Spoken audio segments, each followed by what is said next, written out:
all set. 2. So that is to the death. Hello and welcome to Embrace the Darkness GBHL90, which is our second Middle-earth in Mercia and Venator GBHL tournament that we've hosted. And this time out, Ash is the main TO. This video is hopefully going to be a bit more refined than last time. We've learned a lot. I promise I won't do an introduction to the tournament every single time we do a recording. But yeah, Ash, why don't you tell people, we had our preview, so you don't need to go in detail, but briefly what the tournament's about and how this morning's gone so far. Yeah, so we did the preview video, so that was a good video to go through the list. We've set up all the tables last night, came in, did a bit of tweaks this morning. We're now in round 1, everyone's going away and starting to play some games. The games are looking like what I expected, where I wanted people to just clash into each other within the first couple of rounds and not like try and manoeuvre around, which is good. The first one is to the death, so that was quite a good one to start, especially with this special rule, because it's really forcing people to attack each other. So we should see some good results from round 1. And how do you think? Because obviously, we're like throughout this video, our intent is to sort of show the progress, show especially the top tables and the competitive prowess that's being shown. So we are going to continually be sort of reporting on how things are going. As you say, we're only probably about 20-25 minutes into round 1. It's to the death. You're pretty briefed with the list. How do you think that to the death scenario role is going to pan out for the first round? What lists maybe are you expecting to see move up to the top half of the tables for round 2? I think maybe the Eagle lists. We might see the Blackgate with the 2 trolls come quite high up as well. Although the Eagles is facing one of the tougher Moria lists, I think. Yeah, one of the Eagles is, yeah. Oh, okay, there's 2 Eagles. There's 2 Eagles, so I think one of those might do well. Maybe the Balrog might make an appearance quite high up in the rankings.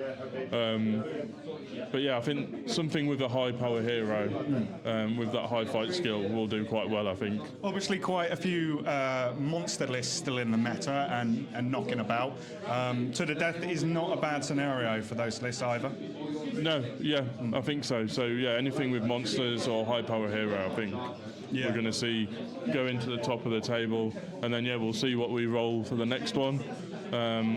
I think it's quite exciting not knowing what's coming next. So hopefully, we'll see how the players do and see where we finish up. I do think, maybe some of the really limited numbers lists might struggle onto the death if they get overwhelmed. But, they've got other advantages in that matchup, haven't they, if you play skillfully. As ever, MESBG is still a game of skill. It very much depends on the pilot of that force, doesn't it? Yeah, I think so. And we might see Sauron as well. We've got Sauron on the table today, so we might see him do well in this one. A chance for Sauron to show his worth. But yeah, that bit, the first round is always a bit like you've got the random draw. Anything can happen. You've got people that submarine. Obviously it's a bit harder to come good at the end of that in a 4-game event. But yeah, definitely stay tuned. We're going to have 4 big games of MESBG at 560 points with this Embrace the Darkness rule.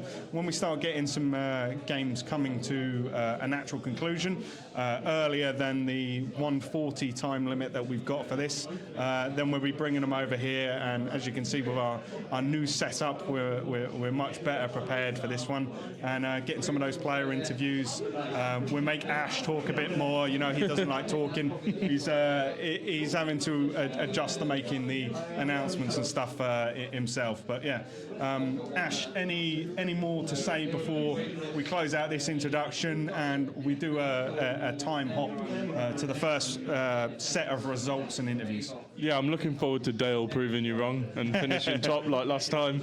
But yeah, looking forward to the day and seeing what it's always fun to see where the lists end up in the tables and where we are after round 1. I think To the Death is quite a heavy hitting first scenario to start the day. So let's hope people have turned themselves on. It certainly sorts the boys from the men, doesn't it? Yeah. And when you've got such a random, allocation of armies, anything can happen. Yeah, definitely. All right, well, we will be back in a bit with some player interviews. Hi everyone and welcome back. We've got our first results of round one in. It was a quick one, unfortunately for Peter in his first round, about a 30-35 minute game. He's been playing with Dol Guldur, with Sauron as his leader, in To the Death. So before we get into the game, which I have accidentally slipped, that unfortunately didn't go your way, why Sauron? Why this list for this event? So I don't know if you saw the orcs that I had, but they were they were third-party ones, Medbury models. I don't quite like orcs models in typical, but I found these ones, I quite liked them. I printed them off and I thought I need some way to bring them to the table quite easily without having to think out about what heroes, and it was just nice and easy. Take the Sauron. I've played him once or twice before. He's a nice fun model. He's got all these little rules that are quite interesting to play around. It was just nice, easy list to take. So for the love of the models, basically. Yeah. No, that's a pretty good reason to bring an army. I think we said on the preview, rules are temporary, full models are forever. So yeah, that's a good reason. Did you find the darkness rule had any effect on the game? So I actually took a couple of archers. I got about 6 archers. Because they're orc archers and they moved, they didn't quite hit for the rule to come into play, unfortunately. I had a couple of shots the next turn that hit, and then it came into it. But because he had all wargs, the game came to combat very quickly. Yeah, I can imagine. Which unfortunately took that aspect of shooting out of the game for me. And so, why don't you take us through the game a bit? So it was against Pits of Dol Guldur, where the list was predominant. Well, it was all entirely wargs. Yeah. So they get a variety of bonuses, which we'll get Ollie to take us through in a moment. How did the game pan out? Were you able to get Sauron involved at all, or was it just too quick? He did end up getting a bit involved. So about 2 or 3 turns, the wargs just came towards me. Yeah. Took some pot shots, tried to cast some magic on single dice, didn't work. Combat happened. I had to spend extra will on Sauron just to have shots go off. I wish to avoid Azog as much as I can, because obviously he wounds on a 3-up. Yeah. Sauron's defense 10 is pointless against that, so I kept him out the back, and I basically just tried to shield and have Chill Soul kill models, have Sauron do some combat, and just try and whittle down his models so that I would break him and not break myself. Yeah. Because I don't break if Sauron's alive. That is a nasty matchup. I hadn't actually thought about Azog versus Sauron on the wounding. It negates a lot of rules, and he has resistance to magic, which magic... it was a poor matchup for me, I think. It sounds like maybe, the luck of the dice didn't go with you as well? There's no luck in my dice. No. Unfortunately, the first 2 spells didn't go off. The one that went off after that, he resisted it on a 6. Okay. So that still didn't happen. Anytime there was a 50-50 roll-off, it went to him. It's just what the dice do. One of those games, yeah. Okay, well, we wish you the best of luck for the rest of the day. I'll need it. Yeah. You're submarining now, so... I can only go up, can't I? Yeah, maybe an easier matchup. But, no, thanks for your time, and we hope you enjoy the rest of your day. Yeah, thank you very much. Cheers. Hey, so we're here with Ollie, who is a Centurion of Mercia, who I'm not sure how long it will last because it was a relatively low-scoring game. Yeah. But you are the provisional leader, so congratulations. I'll take that. So I need now, right? yeah. Just call it while you're ahead. But yeah, as your game was pretty quick, we've decided we can fit in a bit of an overview of this one. Yeah. So we've just spoken to your opponent, Peter.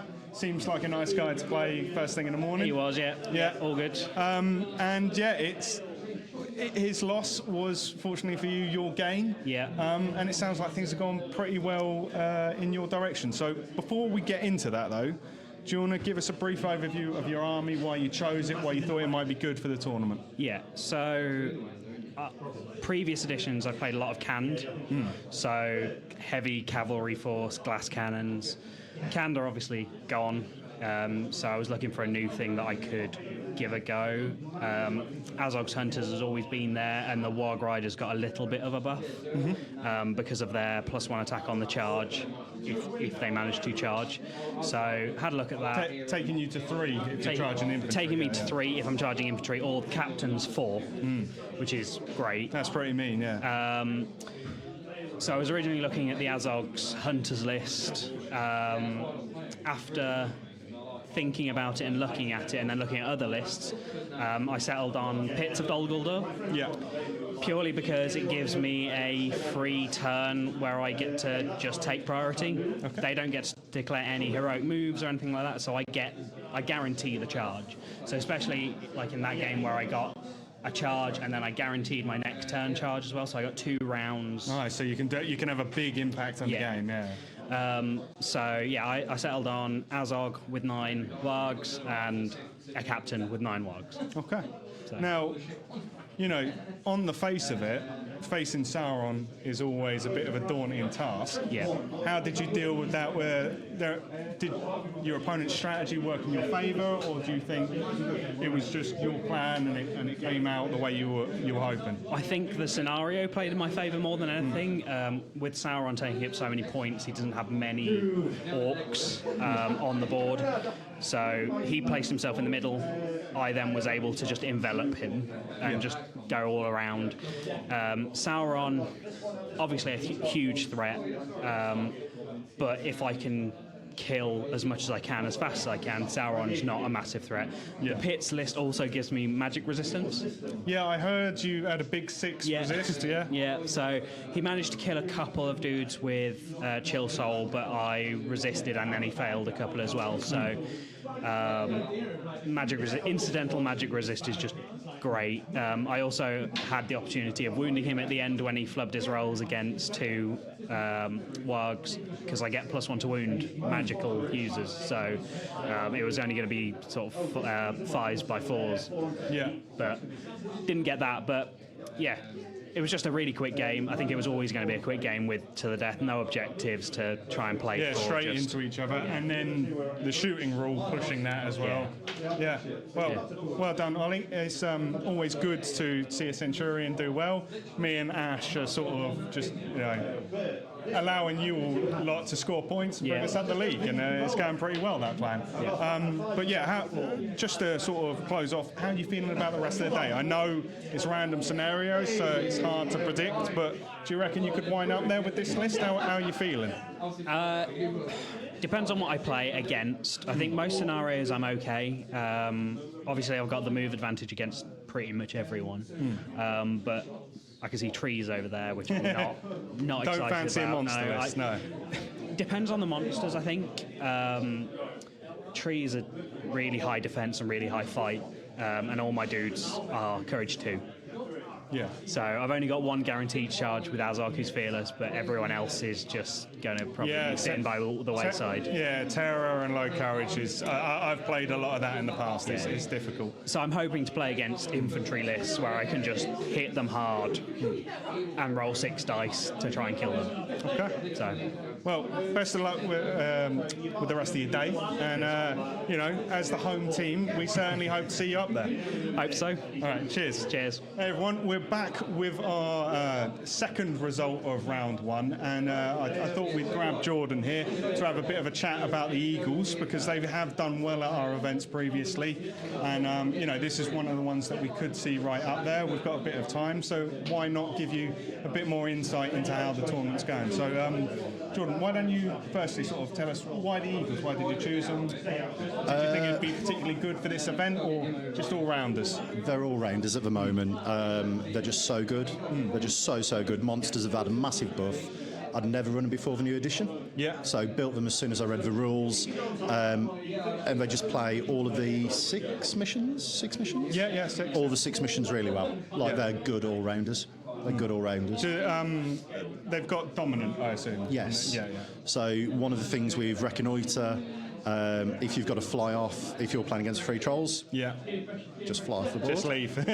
Scumbag move. Yeah. Scumbag move. But if they're playing the 3 trolls, they know what they're doing. Yeah, exactly. They've got tricks to do, but they're just good all-rounders at the moment. Okay, great. So why don't you take us through your game? Who were you up against? So you were obviously playing to the death. Yes. Not a bad scenario. Pretty good. So I'm always not going to have a banner, unfortunately. unfortunately, so I need to get banners pretty quick. I was playing against Tim Elwes. He was running Linden, so Gilgalad, Elrond, and a load of what they call Kingsguard. Yeah, so some potential heavy hitters there. Yeah, so pretty terrifying. Gilly isn't as good now, he's not on a horse, so he's primed for a hurl or just trapped. And yeah, he played really, really well. He castled up in a forest, but he moved out and I just jumped on him.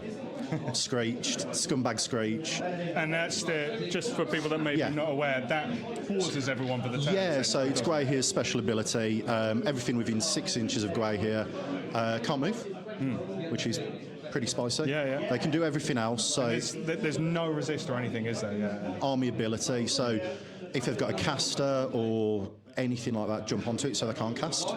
Very, very quick. You go in, do some heroic combats, kill stuff, next turn cover move. Yeah. So you've technically got 2 turns of what you want to do. To really sort of make an impact on the game. And it's huge. We had a very similar thing with one of the other games we spoke about earlier. Yep. Pits of Dumbledore. He was able to charge in on a turn he had priority and then do his auto win. Yeah. Very much the same. It's so good. 2 turns of anything, you can have a huge impact. 100%. Move 12, fly. Yeah, they're just good. They're good at the moment, but Scouts beat them. Yeah, so Lurtz's Scouts are the perfect matchup for Eagles. Get enough in, trap them, they're strength 4. Yeah. Kill them on 6s. They can't. If you don't roll a 6 with Eagles, they're going to fall over. They're so dice dependent. You don't get the backup with the banner. I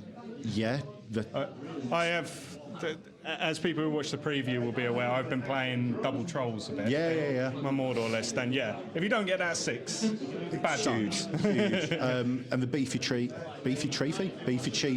in Blackgate opens. Yeah. Terrifying. Yeah, with that absolutely might terrifying. Strike up, smash stuff, and then if you fail your intelligence check, Eagle flies 12 inches straight towards him.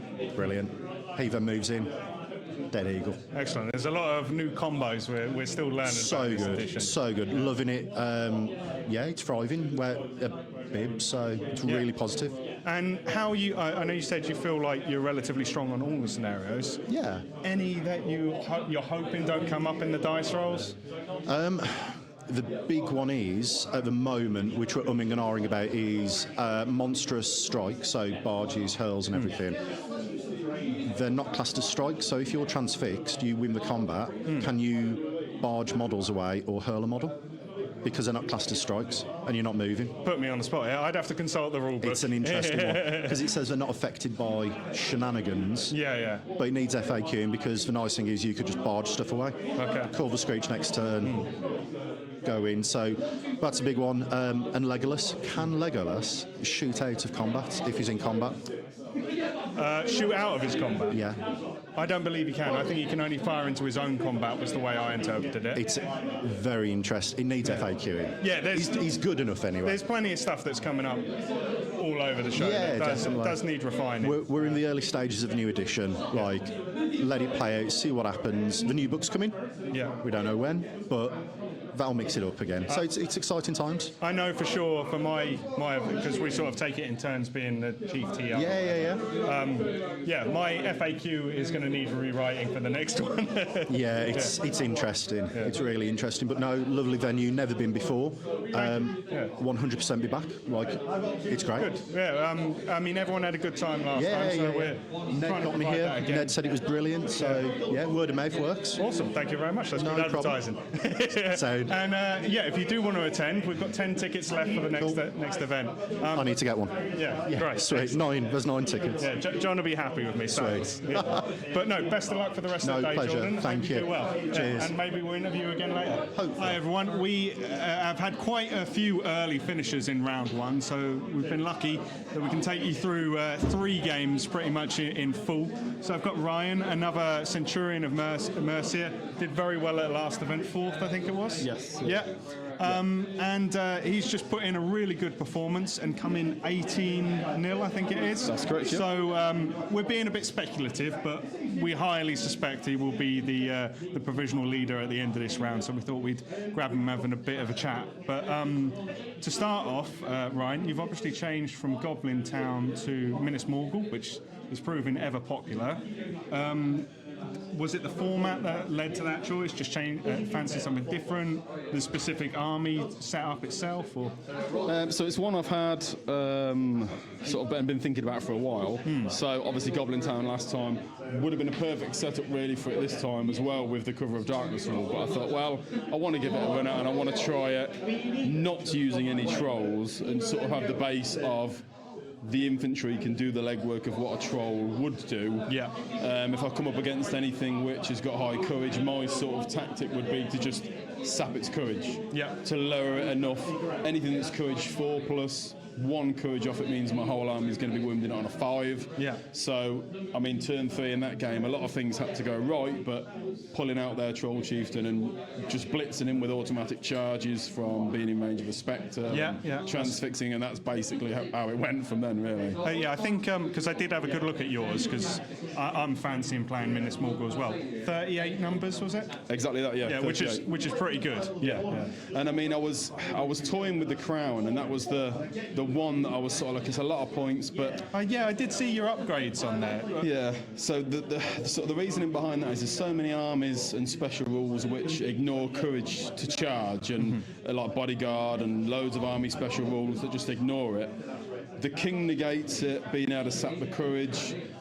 You've also got instill fear to make everything fearful, which is just going to eradicate some potential. So if I can get on an objective and then do instill fear, it will stop them coming in potentially. And if that was the last turn of a game. But yeah, I mean, that was the idea behind it. Yeah. Okay, yeah, that's really interesting to sit here, another well thought out way to play that army. And yeah, I think I did say in the list review, I agree with those sort of numbers.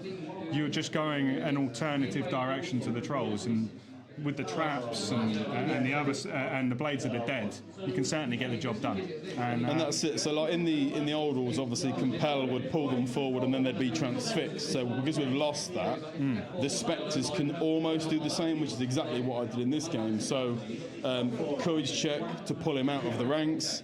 Still able to transfix with the king, so it still does the same job that it did do. I think I'm right in saying you've got 3 of them as well, so exactly, a lot of chances to do it. And I mean, there was so many different shenanigans. Like once we'd got the line sort of broken, and I'd managed to come around the side, pulling the banner out of the way just to make it. Sorry, just to interrupt. We should probably mention what you were against. So in my defence, it was in his defence, it was a very good matchup for me. It was against Black Gates, so. Okay, yeah. Low courage. I've got Blades of the Dead, so it was just the way it went. That is a nice matchup, yeah. Especially for the variant of Minas Morgul you've gone up against. Had I played, which I'm not playing today because we've had a drop, I think I would have had a harder time against that list than you did. Definitely. Yeah. And I mean, to be honest, if he had another troll, I knew I had to deal with it straight away, because as soon as it got in, with the backup not being able to trap it, and that was the only way I managed to kill it in the one turn, was something like 11 orcs trapping it. The king was in there to strike up, but it just all went my way for that combat. And once the troll was gone, it was just forced to kill infinitely. So with 5 scenarios remaining, random selection, another 3 games. Are there any you're hoping to avoid? Any you're hoping do come up? You've mentioned you may be facing the Eagles. What sort of scenario would you like to see them across the table? So the sort of draining the courage, again, is probably the only thing I can think of to have a chance against them. Maybe trying to pull one out of the pack early on with the Spectre, and I've got 3 attempts at that on 3 different Eagles. So if one of them fail, I can potentially attack that one. They've only got 2 attacks. If he doesn't get a 6 and I've got 10 dice, wounding him on a 6 and he's trapped, that's basically what I'm hoping to do, is to pull him out, and then we'll see what happens with Guahir, because he's an absolute murder machine. But we'll see. But you do have the numbers. Yes, exactly. He's gonna. If you get a bit of luck with priority, he's gonna have to spend a lot of resources to get the killing going, isn't he? Exactly. Yeah. But yeah, I mean, when we do our rulings, we are impartial, but in the interview pod, we are very biased. You're a Centurion, so we wish you all the best, and hopefully interview you on the podium later. Excellent, thank you. So, as I'm sure you can tell by now, we've brought some more equipment to the store this time for the event because we sort of planned ahead. And yeah, I think it's paying dividends. The quality is much, much better. Those of you who've followed the podcast since its inception will be well aware that I like to do things properly. And as time goes on and I invest more time and I learn new things, the editing and the video quality and the audio quality and the production will just continue to improve, just like the podcast did when it first started out and we were audio only. But please do tell us what parts of this you're particularly enjoying. If there's any areas that you do think we need to work on, then constructive criticism is always appreciated. But back to the tournament. These are some shots from the first round of the Armies facing up. And yeah, just I personally think the tables and the Armies, it all looked great. It really seemed like everybody on the day was having a cracking time. And I was trying to keep my eye on a few of the more competitive lists. And there were some really, really good games out there. So I'm glad we can bring some of it to you. In the dice strike? 4. It is a 4. Destroy the supplies. Destroy the supplies. Hello, and we are back midway through round 2. We're starting to get some results in, and dragged aside Loz, who was at our last tournament, came 3rd on the podium, did really well with the Great Eagles, and he's having another good day. Is it 2 major wins you've got so far? 2 for 2. I think I've underscored a point actually, but yeah, it's going well. I've got a win against Matt, who's a really good player, so if I lose my next 2, it's been a good day. Yeah. So, well, it's always good to start off on a nice run. Yeah. Hopefully you can carry it on. But before we get into the games in detail, what is it about the Eagles that you've taken them? Is it something you played last edition, or did you see the monster rules and you would I fancy some of that? Or? So I played them a bit in the last edition, mainly for doubles because they were like smaller games. Yeah. I tried them in some friendly games at higher points, but they were nowhere near as good as in the last edition. Yeah, definitely. But I love them. They were still really cool. I never played them with the Radagast because I wanted Lord of the Rings theme, not Hobbit purist. theme. Yeah, I'm a purist. And this edition, they're fantastic. When I saw the rules, I was like, oh, wicked! I've got like 8 Eagles that I can play with. I've got another 2 in the box that aren't being used today. Yeah. But they are ridiculously good at lower points. So I'm not sure it's something I'm going to stick with because it feels like you're punishing people sometimes. Yeah. What, the monster rules or the mobility or the combination of it all? I think it's a combination. So the piercing cries obviously like no really denial good. Or anything. Yeah. No. There needs to be a different rule other than that. Yeah. Maybe like almost like an instill fear, so stuff can move again or like. I don't know. It probably needs changing. So at lower points, it's fantastic. We have spoken a bit in the past about like they spoke about wanting to take out field bats and piercing cry, and I think Saruman's lightning. The sort of ones that do sort of stick out as there's nothing you can do about this. It's happening. Yeah. And they're not that expensive of a list, so they're very accessible and very good. I think when you pair it with the monster abilities, it becomes an even better list. I don't think I play it optimally, but barging is amazing now. You've got a guaranteed mini little combat 4 inches.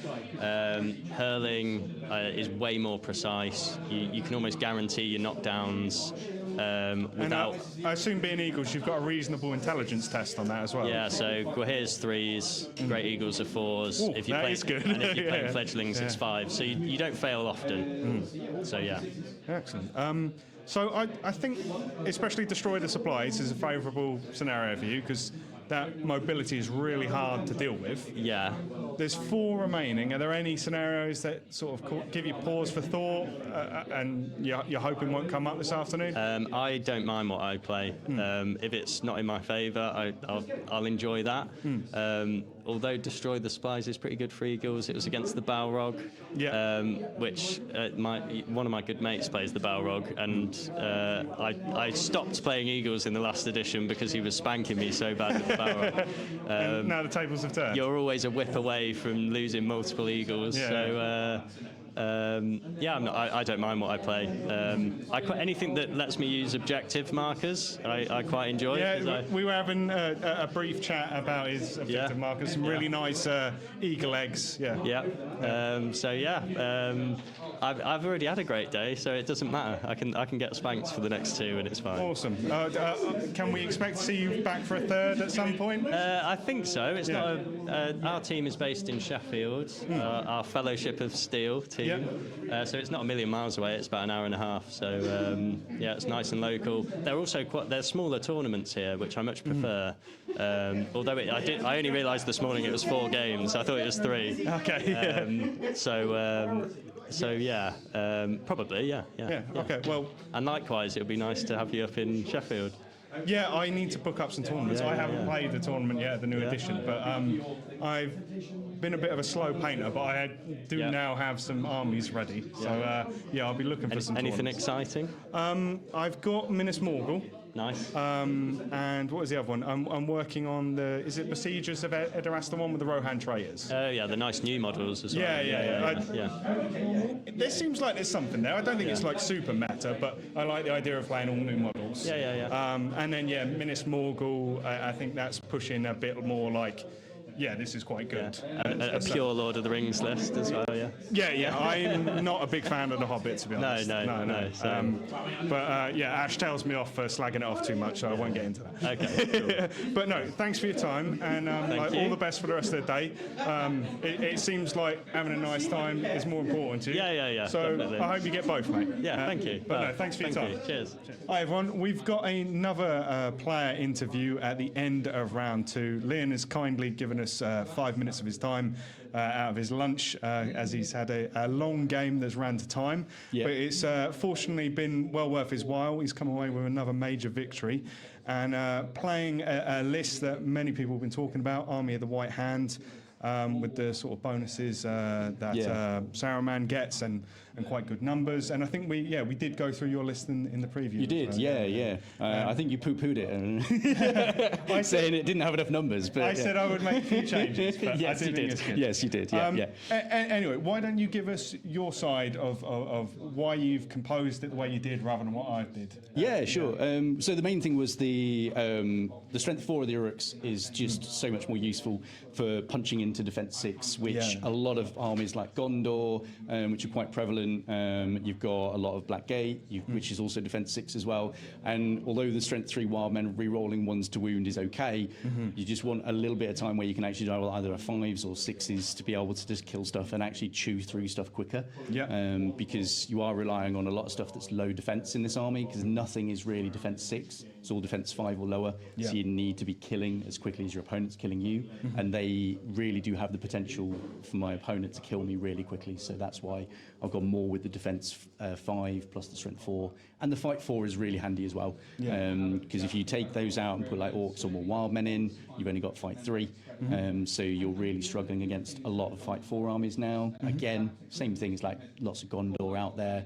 I mean, it doesn't help you against the monsters, but it does help you to at least force a 50-50. But you've got good numbers to deal with monsters, especially we haven't done the maths on how things wound up, but if we exclude Goblin Town, you're definitely at the higher end for this competition. Did the impact of the special rule, the Embrace the Darkness, did that have any effect on your army building?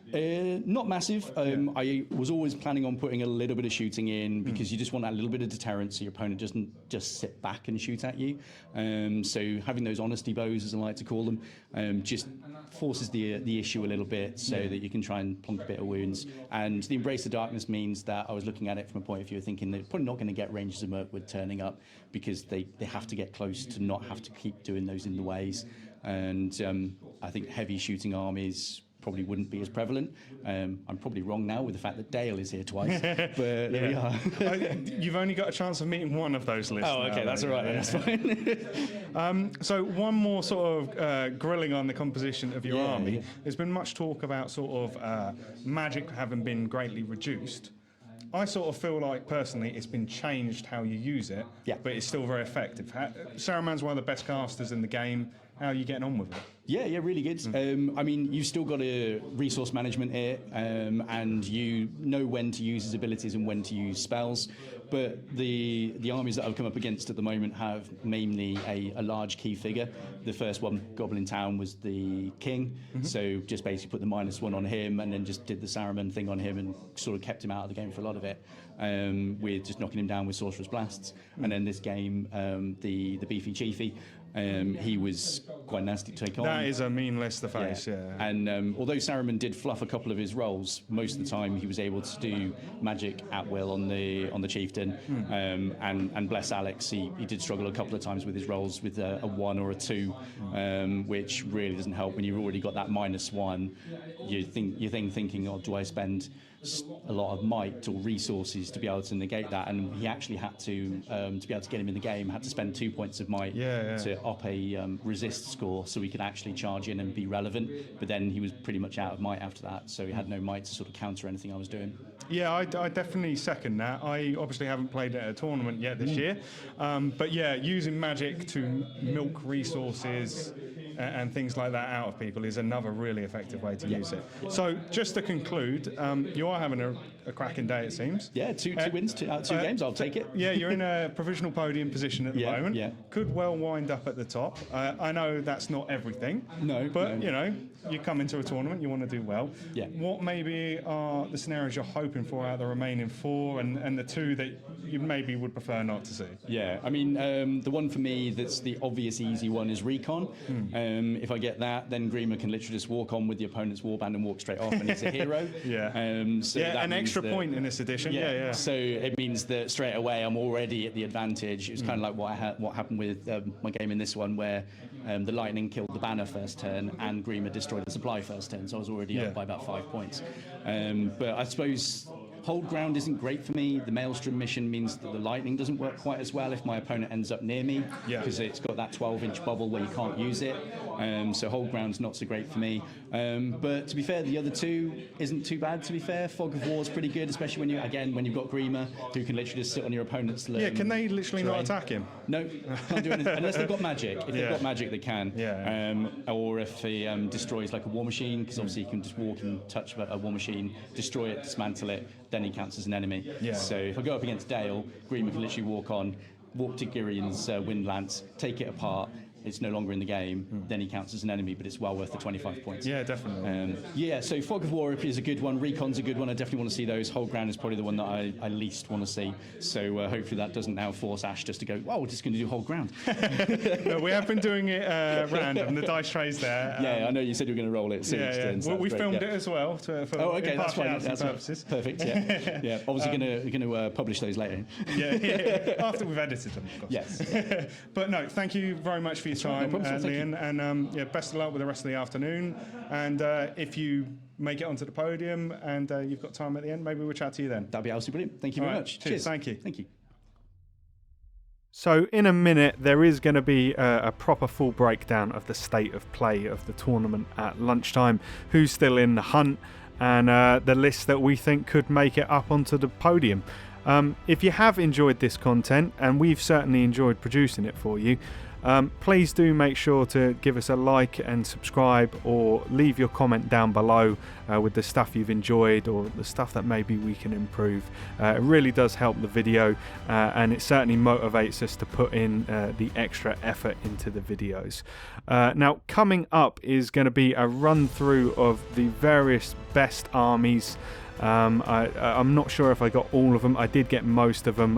We were in a bit of a rush at lunchtime, so I do apologise if your army isn't included here. This is something that we've added based on feedback from the last video, to have some photos of the armies playing as well as the best armies. And yeah, we can't interview everybody, so I did find it quite nice that I think pretty much everybody is featured in this video in one way or another who attended the tournament. And yeah, some really beautiful entries here for best army.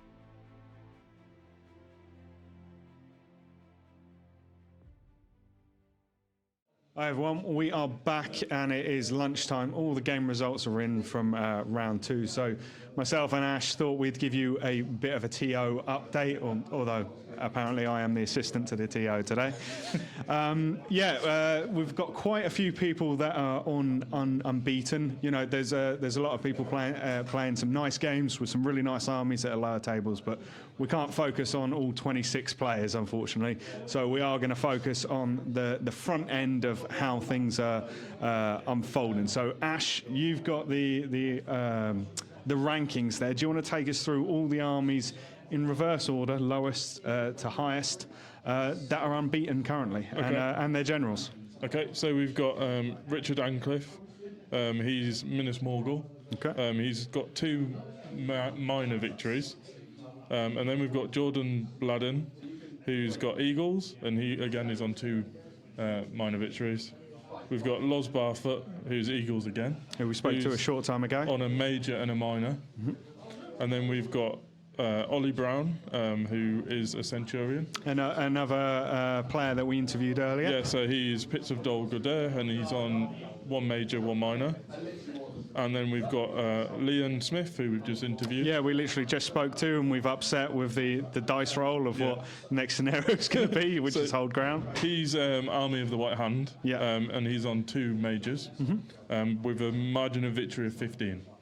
Starting to get substantial. Yeah, we've got Tom Marsh, who is Garrisons of Dale, so showing it to you. It's not the double win lance though, so no. Yeah. And he's got 2 majors, and then he has got 26 margin of victory with a VPA of 8. Okay. I'll tell you why that's important in a minute. Okay. Ryan Blinklow, and another Centurion. He is Minas Morgul. He's on 2 majors. So Ryan is obviously our provisional leader, and ordinarily we would be having a chat with him, but we spoke to him earlier, and if he continues to have a good day, we'll speak to him later. So we don't want to take up too much of his time. Yeah, so he's on a margin of victory of 26, like Tom. Which is not bad at all out of a potential of 40. No, and he's got a VPA of 4, so he's only let 4 points against him, which is pretty good going. That is quite impressive. I do think, you know, as we get to know the team and stuff, there's a lot of capable players in the team, but Ryan really is proving himself, going out with a different army once again and doing well. Yeah, and that's good to see. Like, switching it up, he's not doing Goblin Town again. This time he's Minas Morgul, which I think, looking at how it plays, it's looking to be maybe one of the early metas in the edition. So yeah, I'm looking forward to seeing what comes next. We've got a whole ground next that we've just rolled. So yeah, let's hope for a good afternoon. So taking it back though quickly to sort of, we're in the preview, we were speaking about, like, you know, the 4 different ways and strengths armies can lean on in this edition, which is similar to the last one but has expanded. I think the only real thing we're missing from those unbeaten armies is one with a big hero, really. We've got you know, Saruman is a big hero, but he falls in the magic category. Yeah. We've got magic, we've got monsters, we've got numbers. I guess we have got Azog. Azog, oh yeah, that is a good point. We've got Azog up there. Which we've got the Witch King. Yeah, yeah. But I mean, like, you know, the real hero. Like Gil-galad, Elrond. Yeah, you know, where you got a double hero sort of thing. But I will say, out of these ones we've seen, I think we expected the Eagles to do good. They do really seem to be solid. But the one I'm really surprised about is Pitts of Dol Guldur. And maybe that's just been a bit of a blind spot for me. Maybe that's obvious to others. But that list is really tearing people apart. Yeah. And I think Ollie's finished his games early both times now, so let's see if we can have a full game out of him this time. I do think with the remaining, is it 7 unbeaten or is it Yeah, 8? 7 unbeaten. With 7, with 2 of them being big monster lists, if he continues on his run, then he's quite likely to meet one of them. I think that is going to be a big question for that list. It doesn't fall apart by any means, but it is a big question of can it survive that, can it continue to power through. Are there any there, Ash, that you've got some big thoughts on, or that you've got your eye on for a possible top finisher? I think Ryan's going to do well. Maybe the Eagles. Just looking at this, we've got a chance of maybe 3 or 4 going on unbeaten for the final round. Yeah.